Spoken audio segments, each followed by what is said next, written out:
Eu gostaria de compartilhar com vocês hoje o seguinte tema: os três Espíritos. A Bíblia, ela fala sobre o Espírito Santo, sobre o Espírito humano e também sobre o Espírito maligno. Com algumas variações para Espírito do mundo, ou Espírito desse século e variações parecidas com essa. Mas basicamente nesse texto também nós percebemos a manifestação desses três Espíritos. No versículo 13 e 14, há uma manifestação do Espírito humano, quando Jesus pergunta a respeito de quem dizem a quem ser Ele, e algumas pessoas inspiradas por elas mesmas ou inspiradas pelo próprio Espírito delas, elas começam a deduzir que ele é João Batista, um dos profetas que veio e assim por diante. No versículo 16 e o versículo 17, nós percebemos a manifestação do Espírito de Deus. O próprio Jesus Cristo disse para Pedro, ao Pedro dizer que ele é o Cristo, que isso não foi revelação de carne, não foi revelação de sangue. Ele não aprendeu isso em lugar nenhum e também não é uma manifestação do seu próprio Espírito, mas é uma manifestação de Deus, é uma revelação dos deuses do céu. No versículo 21 a 23, quando Pedro faz um pedido a Jesus para que Jesus não vá a Jerusalém ser crucificado, e aí é uma manifestação de um espírito mau. E o próprio Jesus repreende dizendo: para trás de mim, Satanás, porque você está servindo de pedra de tropeço. Na vida nossa, e a partir dessa introdução, nós entendemos que há três espíritos: o espírito humano, o espírito maligno e o Espírito Santo. Deus, Ele é o Criador de tudo, amém? Criador das pessoas, Criador das plantas, Criador dos animais. Mas os animais, eles não têm espírito. Os animais possuem alma e possuem corpo, segundo Eclesiastes capítulo 3, versículo 21. Mas Deus fez você diferente dos animais, porque Deus criou você à sua imagem e à sua semelhança, Gênesis 1, 26. Você só é capaz de pensar porque você tem o Espírito. É através do Espírito humano que você sente, que você ama, que você projeta, que você cria, que você desfruta, por exemplo, de música, de humor, de arte. É por causa do Espírito que Deus colocou dentro de mim, Deus colocou dentro de você, de forma pessoal, de forma personalizada e de forma individual. Cada ser humano tem o seu próprio espírito humano. O espírito humano, o seu espírito é obra do Criador. Gênesis 2,7 diz: e formou o Senhor Deus o homem do pó da terra, e soprou-lhe nas narinas o fôlego da vida.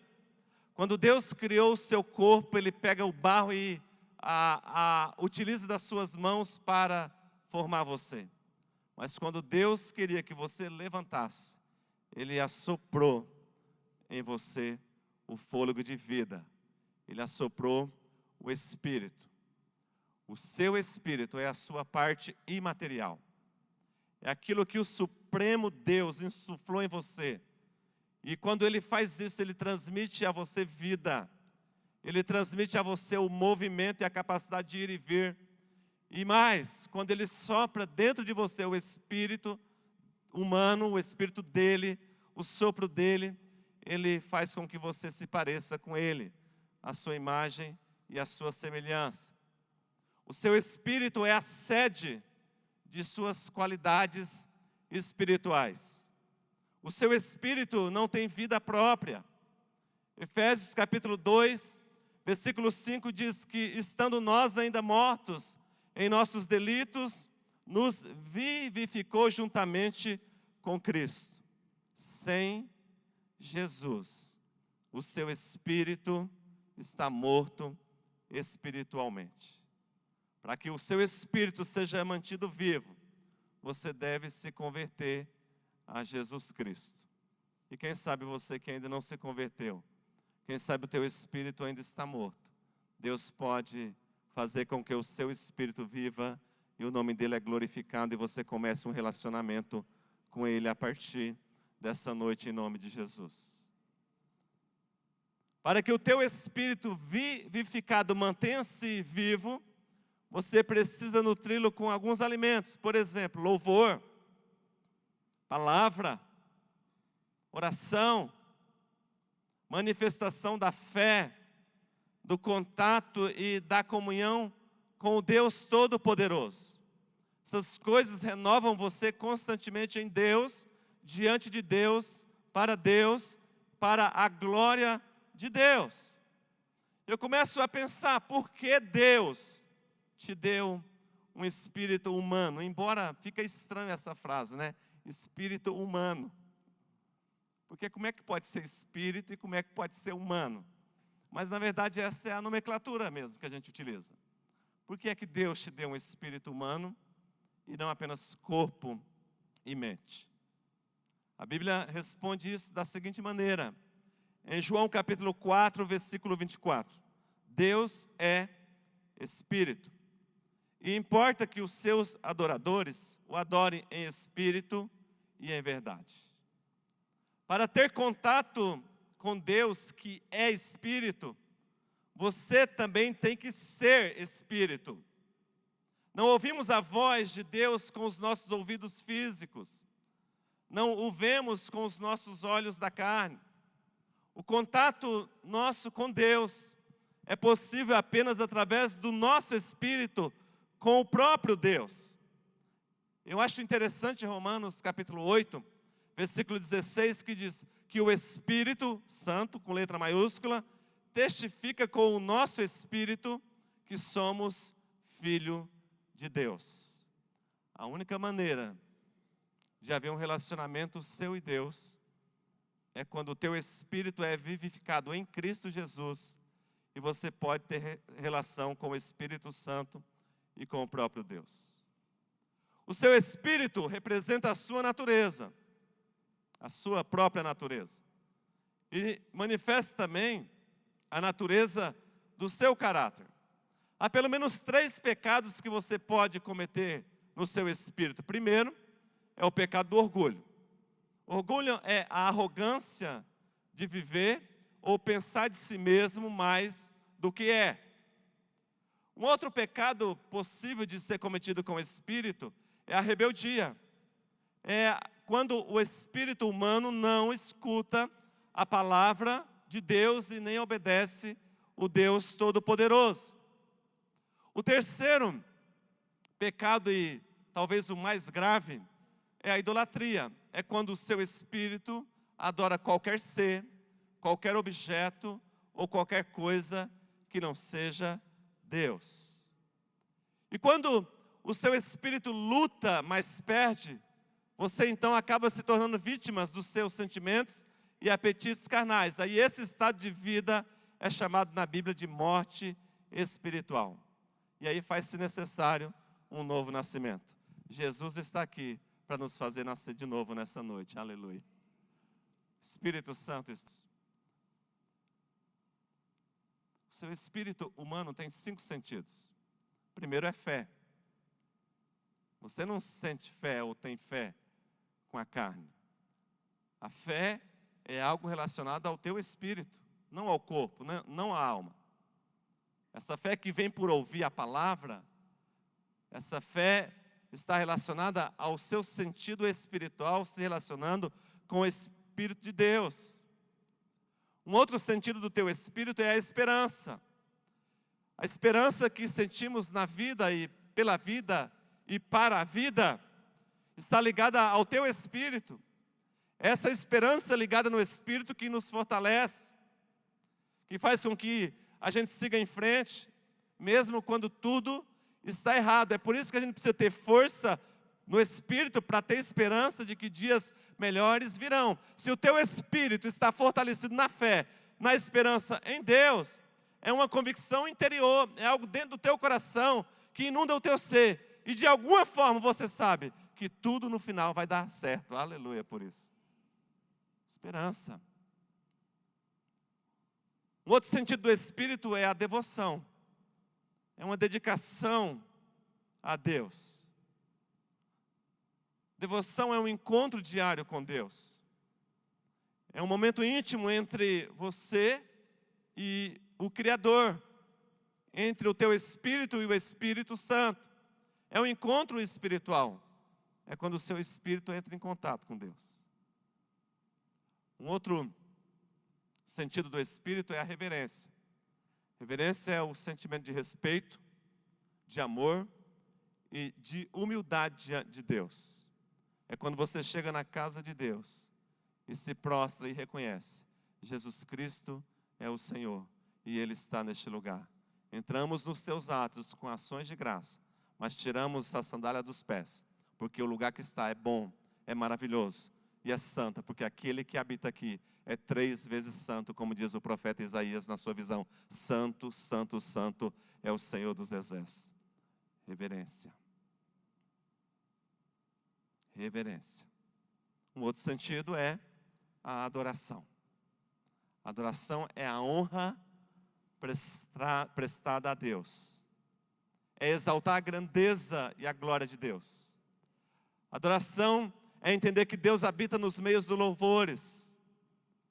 E a adoração em espírito é exigido pelo Senhor. Deus é espírito e importa que aqueles que o adorem em espírito e em verdade. A adoração é quando todo o teu ser entra em contato com o ser de Deus e você presta a Ele a honra que lhe é devida, a glória que lhe é devido, os aplausos que lhe são devidos, os louvores que lhe são devidos, receber glória, graça e a gratidão que lhe são devidas, porque digno é o Senhor de receber glória, honra, louvor e adoração. Aleluia. E isso você faz em espírito. Mas o texto de Mateus 16 diz que é uma manifestação de um espírito mau. Do versículo 21 ao 23. E Efésios capítulo 6, versículo 12 diz: pois não temos de lutar contra a carne e o sangue, e sim contra os principados, contra as potestades, contra os poderes desse mundo tenebroso, contra as forças espirituais da maldade. Há um perigo grande que nos rodeia. E esse perigo grande se torna grande porque o nosso inimigo é invisível. E muitas vezes ele ataca e a gente não se dá conta. E o perigo que já é grande se torna maior, porque em alguns momentos que ele está visível, ele aparece disfarçado. 2 Coríntios 11:14 diz: porque o próprio Satanás se transfigura em anjo de luz.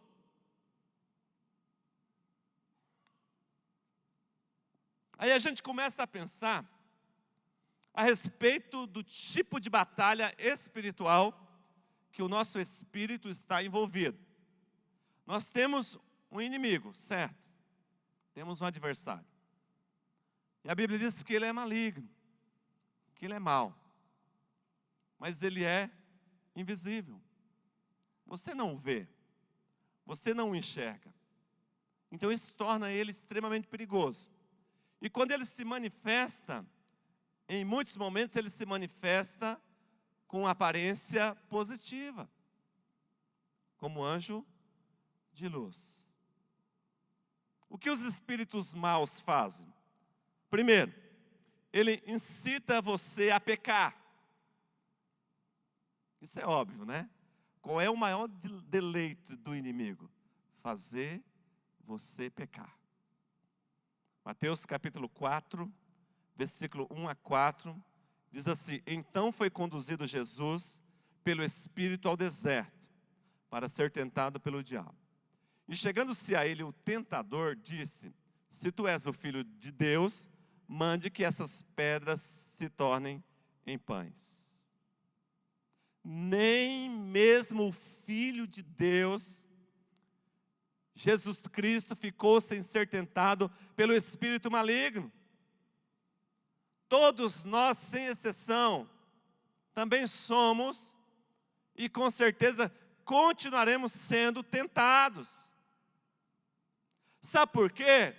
Porque o inimigo, o espírito mau, ele não se conforma com o fato, por exemplo, de você estar nessa noite na casa de Deus, vir adorar o Senhor, servir a Jesus. Ele não se conforma que o teu espírito tenha sintonia com o Espírito Santo de Deus. E ele vem tentar você a pecar, porque ele sabe que aquilo que rompe o teu relacionamento com Deus é o pecado. Mas em nome de Jesus, nós declaramos santidade do Senhor sobre a tua vida nessa noite. E o diabo está debaixo dos teus pés, para a glória de Deus Pai, Filho e Espírito Santo. Aleluia. Mas a realidade da tentação é bíblica. Talvez seja experienciada por alguns de nós aqui de forma mais bélica. Mas todos nós passamos por essa tentação. Meus irmãos, se o espírito mau não respeitou nem o próprio Senhor Jesus, por qual razão ele iria olhar para nós como filhos de Deus e o faria? Eles estão à espreita. Eles buscam alguém para tragar. Para esses espíritos maus, não importa em que armadilha você cai, desde que você seja pego por ele. Ele é um tipo de especialista em ser humano. Eu olho para vocês aqui hoje, a pessoa de mais idade aqui está muito aquém em idade do adversário. Há milhares de anos ele tem trabalhado com o ser humano. Sabe por quê os ardis dele são tão criativos? É porque ele conhece o ser humano. Ele sabe o que oferecer. Então o espírito mau, a primeira intenção dele é fazer você pecar. O que mais eles fazem? Os espíritos malignos que estão no mundo, eles cegam o entendimento dos incrédulos. 2 Coríntios capítulo 4 diz: nos quais o Deus deste século, Deus com letra minúscula, está falando a respeito do espírito do mundo, um espírito do século, cegou o entendimento dos incrédulos para que não lhes resplandeça a luz do Evangelho. Eles agem de forma incansável, porque sabe que esse governo é temporário e não é absoluto, o governo deles, dos espíritos maus. Abrindo um parênteses aqui, eles agem sob a vontade permissiva de Deus até o fim da história humana, até que todo o plano e propósito do Senhor se cumpra e se realize. E todos aqueles que não se submetem a Jesus Cristo como Senhor e Salvador, permanece sob o controle da misericórdia e permanece em trevas espirituais. Diga-se, misericórdia, Senhor. O que é que eles fazem? Eles colocam maus pensamentos na mente das pessoas. João 13:2 diz: e acabando a ceia, tendo já o diabo posto no coração de Judas Iscariotes, que o traísse. Embora os espíritos malignos não possam ler a sua mente, eles podem influenciar o seu pensamento. Irmãos e irmãs, não aconteceu com você alguma vez?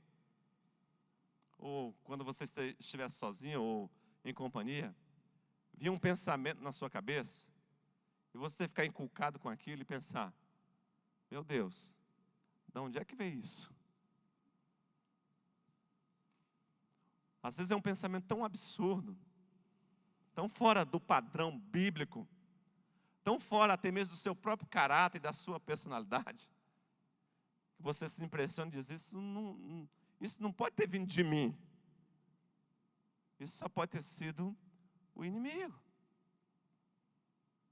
Aí quando esses pensamentos vierem, você tem que dizer assim, em nome de Jesus, pensamentos, saiam, porque eu tenho a mente de Jesus Cristo.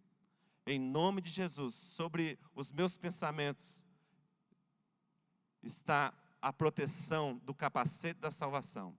E em nome de Jesus, todo pensamento maligno, eu declaro caia por terra, porque eu vou pensar nas coisas lá do alto, aleluia. Aleluia. O que é que eles fazem? Eles se apossam das pessoas.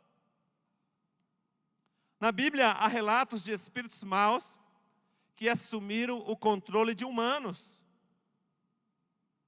Em alguns casos, as pessoas endemoniadas ficavam cegas, mudas, ou até machucavam a si mesmas, ou machucavam outras pessoas. Lucas 9,42 diz, quando o menino vinha chegando, o demônio o derrubou e convulsionou. João 13,27, e após o bocado, imediatamente entrou nele Satanás. Agora você imagina, a nossa natureza humana é perversa. Nós já somos penso ao pecado, tortos para o pecado. Já temos capacidade de ter atitudes ruins. Mas, agora você imagina quando alguém, além de ter essa natureza carnal, pecaminosa e má, pensa a maldade, além disso, o espírito dessa pessoa é dominado por um espírito mau, o que essa pessoa não é capaz de fazer. Em termos de maldade humana.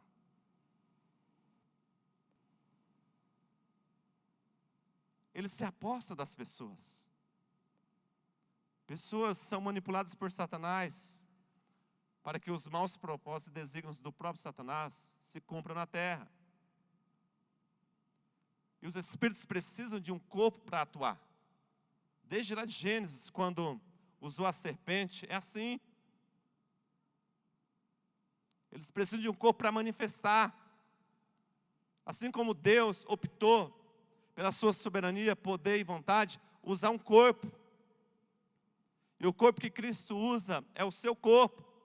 E a Bíblia diz que você é a igreja é o corpo de Cristo. Então, com o teu corpo, com a tua alma e com o teu espírito, nós declaramos que serão usados para a glória de Deus. Quem vai te usar nesse mundo é o Espírito Santo. Quem vai te usar nesse mundo é o Senhor. Em nome de Jesus, de todo espírito mal, bate em retirada em nome do Senhor Jesus, de qualquer lugar e qualquer ingerência na tua vida. Aleluia! Mas eles estão aí presentes. O que é que eles fazem? Eles tentam arrebatar a boa semente do seu coração, Marcos 4,15. E os que estão junto do caminho são aqueles em quem a palavra é semeada. Mas, tendo a ele ouvido, vem logo Satanás e tira a palavra que foi semeada nos seus corações. Ou seja, o espírito mau, ele faz de tudo para que a palavra de Deus não permaneça na sua vida. Então ele usa as suas estratégias para roubar, secar e sufocar a semente que é plantada. Essa semente que está sendo plantada no teu coração nessa noite, quando você virar a esquina, o inimigo vai tentar roubar do teu coração. Ou distorcê-la. Aí você diz, em nome de Jesus, bate em retirada. O sangue de Jesus te repreende. O Senhor te repreende ao inimigo para a glória do nome dele. Aleluia. Qual é uma outra arma que ele usa? Ele tenta intimidar os corações. 1 Pedro capítulo 5, 8 diz, sede sóbrio, vigiai. O vosso adversário, o diabo, anda em derredor, rugindo como leão, buscando a quem possa tragar.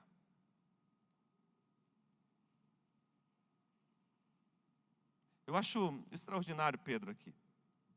Ele diz, sede sóbrio, esteja com a mente, o pensamento em perfeito juízo, esteja com o espírito em perfeita ordem, Vigiai, ou seja, esteja atento o tempo inteiro. Porque o vosso adversário, talvez alguém pergunte, que adversário? Ele diz, o diabo.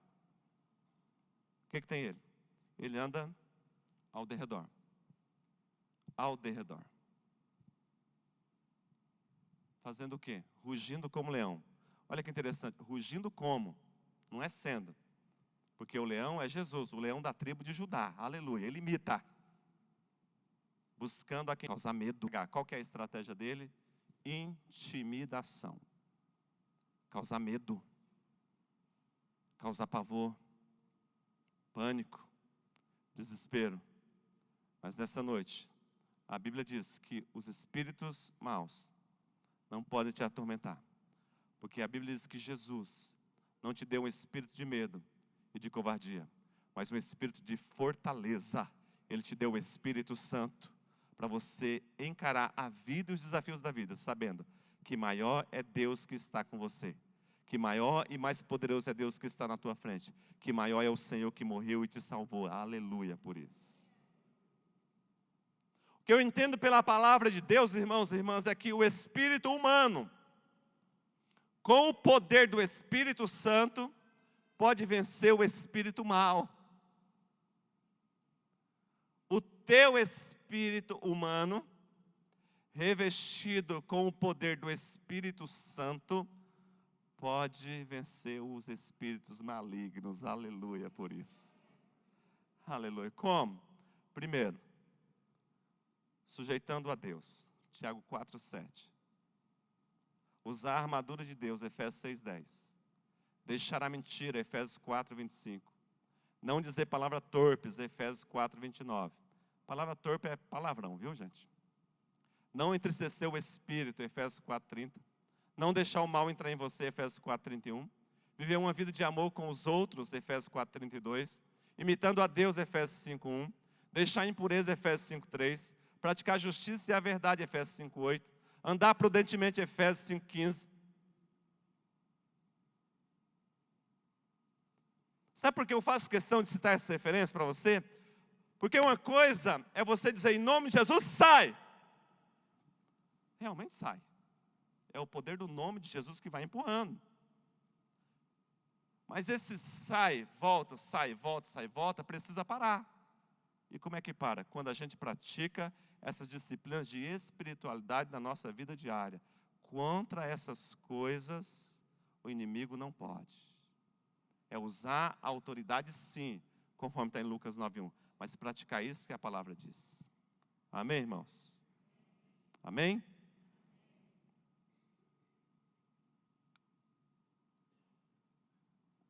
Não terminei não. Ainda está faltando ele.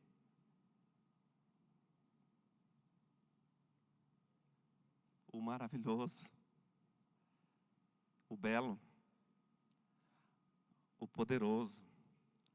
Ainda está faltando o Espírito Santo.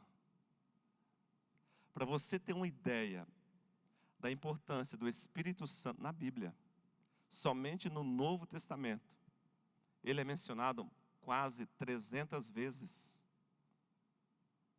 O Espírito Santo é uma pessoa, não humano. O Espírito Santo, ele possui coisa neutra, é uma pessoa definida. O Espírito Santo, ele possui características de uma pessoa. Ele é inteligente, ele tem emoção, ele tem vontade, ele tem volição. O Espírito Santo tem percepção intelectual na capacidade de pensar. Eu conheço muita gente inteligente, muita. Aqui mesmo eu conheço muitas pessoas inteligentes que estão aqui nesse auditório nessa noite. Lá na universidade onde eu dou aula, temos alunos brilhantes, professores com mentes brilhantes. Assistimos vídeos na internet de pessoas que a capacidade nos deixa de queixo caído. Ah, mas qualquer ser humano, por mais inteligente que seja, não está 1% da inteligência do Espírito Santo de Deus. Aleluia. O Espírito Santo é inteligente. A Bíblia diz em 1 Coríntios 2:1-13, mas Deus nos revelou pelo Espírito, porque o Espírito a todas as coisas perscruta. A gente, na nossa sabedoria e conhecimento, adquirimos o saber apenas em algumas áreas específicas da vida. Mas o Espírito Santo a todas as coisas perscruta, até mesmo as profundezas de Deus. O Espírito Santo conhece Deus na sua forma mais íntima e mais profunda. Aleluia. Porque qual dos homens sabe as coisas do homem, senão o seu próprio espírito, o espírito humano, que nele está?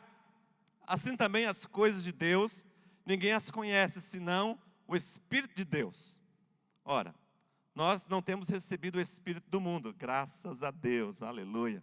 E sim o Espírito que vem de Deus, para que conheçamos o que por Deus nos foi dado gratuitamente. Disso também falamos, não em palavras ensinadas pela sabedoria humana, mas ensinadas pelo Espírito, conferindo coisas espirituais com espirituais. Aleluia. O Espírito Santo, além de inteligente, ele tem emoção. Ele tem reações emocionais. Ele tem a capacidade de sentir. Efésios 4:30 diz: e não entristeçais o Espírito de Deus, no qual foste selados para o dia da redenção. Obviamente, acredito eu que alguns dos sentimentos que eu tenho não são inerentes ao Espírito Santo. Por exemplo, eu não imagino que o Espírito Santo sinta medo.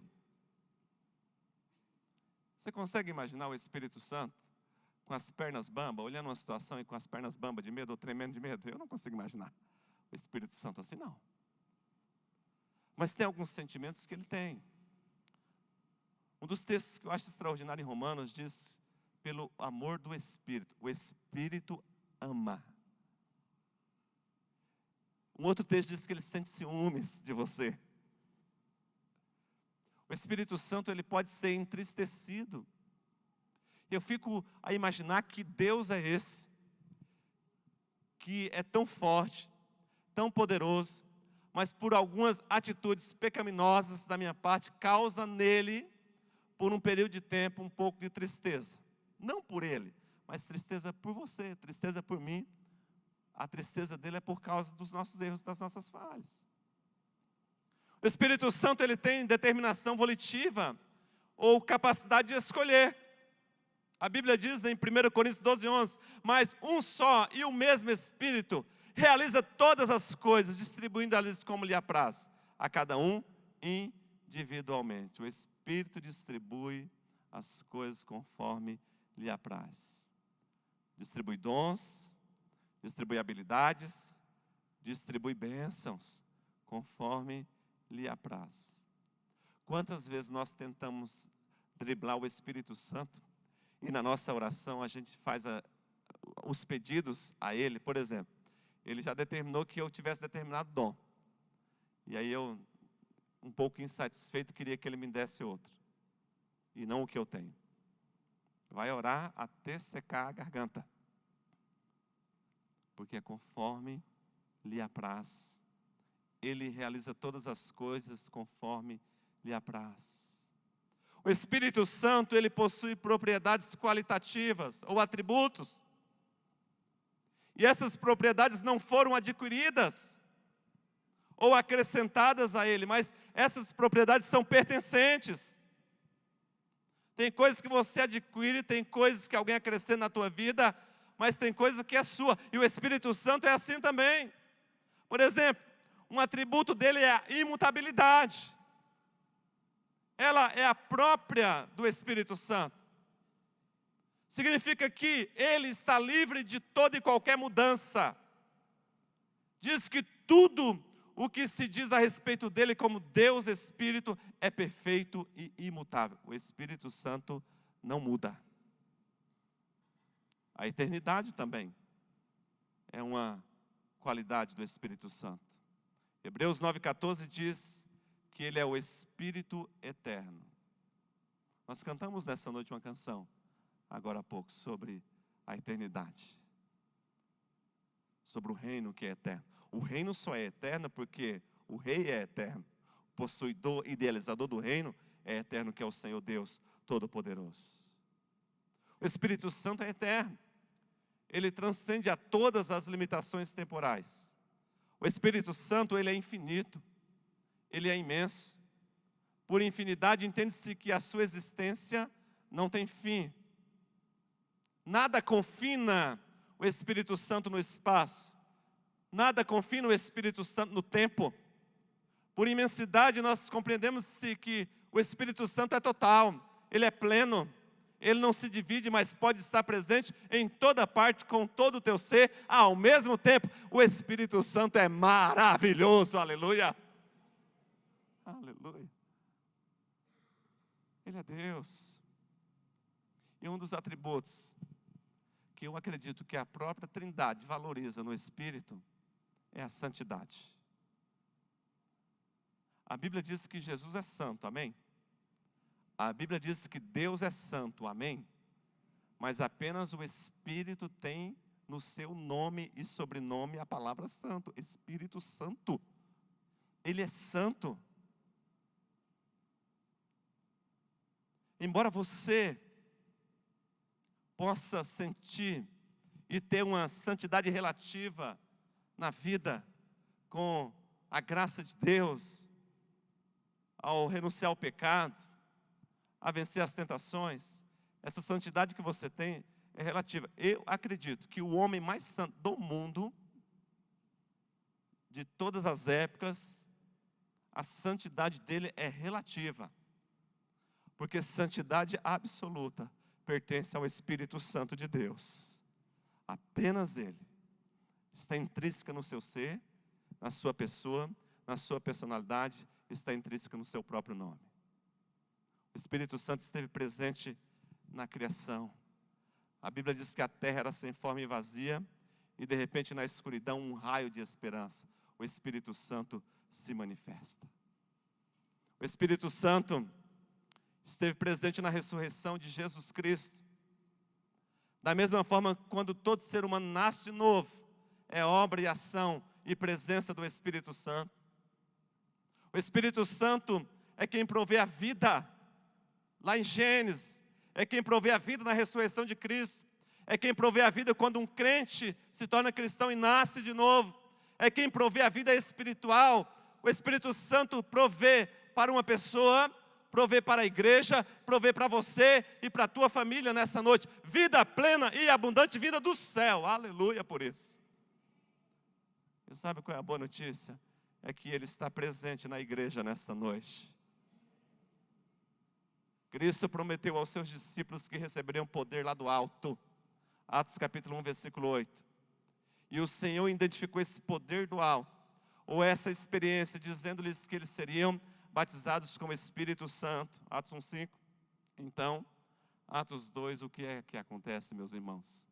Acontece o Pentecostes, a festa do Pentecostes. Lá no cenáculo, 120 seguidores de Cristo esperavam a vinda do Espírito Santo, e de repente, um vento impetuoso encheu toda a casa, e ouviu-se um som, e de repente viram línguas repartidas como que de fogo. O que eu quero dizer é o seguinte: a vinda do Espírito Santo foi poderosa, com poder. Qual foi o poder que transséculo?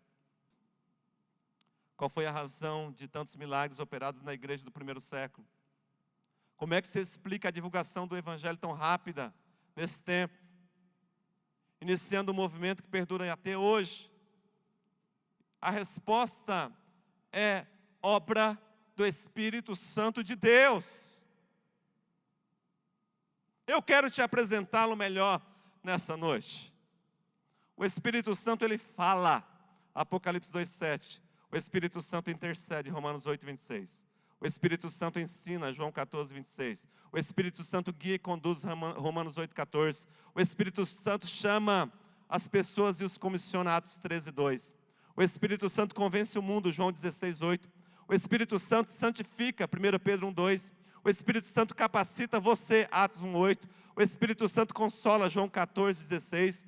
O Espírito Santo ouve, João 16:13. O Espírito Santo ama, Romanos 15:30. O Espírito Santo pune e castiga quando necessário, Atos 5:1. O Espírito Santo revela, 1 Coríntios 2:10. O Espírito Santo nos faz lembrar, João 14:26. O Espírito Santo convida, Apocalipse 22:17. O Espírito Santo glorifica Jesus, João 16,14. O Espírito Santo inspira, 2 Pedro 1,21. O Espírito Santo peleja, Isaías 63,10. O Espírito Santo livra ou liberta, Romanos 8,2. O Espírito Santo controla, Efésios 5,18. O Espírito Santo fortalece, Efésios 3,16. O Espírito Santo coloca-nos no corpo de Cristo, 1 Coríntios 12,13. E o Espírito Santo está aqui para fazer uma obra gloriosa na tua vida nessa noite, aleluia. Oh, meu Deus do céu! Que espetacular é ter o Espírito Santo na vida, gente. É espetacular. Aquele que te sonda, aquele que sabe, aquele que fala, aquele que testifica, aquele que revela, aquele que convence, aquele que muda, aquele que esforça-se, aquele que move, aquele que ajuda, aquele que cria, aquele que santifica, aquele que inspira, aquele que faz, aquele que intercede, aquele que manda, aquele que realiza milagre, aquele que realiza milagre de ressurreição dos mortos. Não pode ser mero poder, influência ou atributo, mas deve ser uma pessoa. É Deus, é o Espírito Santo de Deus que está aqui para fazer nesta noite glorificar o nome de Jesus. Aleluia. É o Espírito Santo.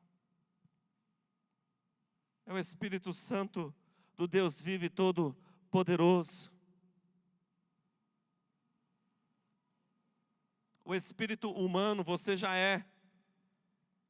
Você não tem um espírito humano, você é espírito. Dos espíritos malignos você quer distância, você os repreende em nome de Jesus. Mas o Espírito Santo de Deus você tem que ter. A Bíblia diz em Efésios 5,18: e não vos embriagueis com vinho, no qual há dissolução, mas enchei-vos do Espírito.